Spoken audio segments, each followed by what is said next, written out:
let's move on and let's talk about the government looking to sell stake in 5 PSU banks, while the street is expecting potential divestment in other PSU companies as well. Hormaz, you've compiled some data on the government's shareholding in some of these PSUs. Can you give us some more details? You know, when we last revisited this piece last year in January, that stake was valued somewhere around 2.5 lakh crores.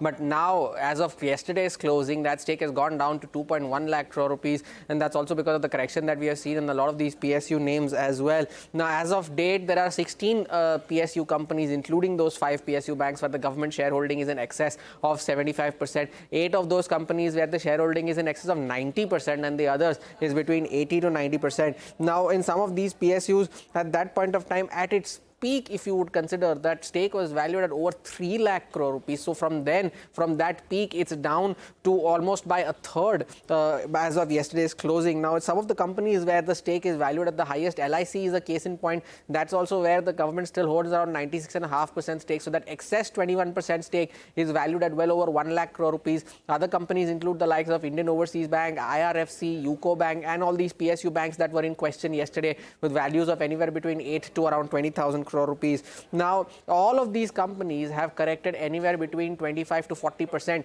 from their peak, and that is showing in the decline in the government's shareholding value as well, because at its peak, LIC's excess stake was valued at over 1.6 lakh crore, and same is the case for stocks like IRFC, Indian Overseas Bank as well, which was well over 30,000 crore rupees. As you just mentioned, it was yesterday's CNBC-TV18 News break that had sent all of these 5 PSU banks soaring up to 20%.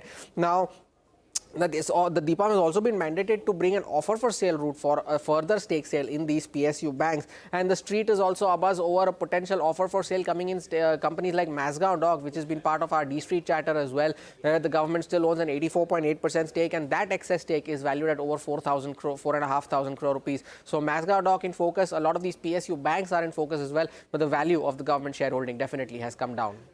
Okay, all right, Hormaz, thanks a lot for that.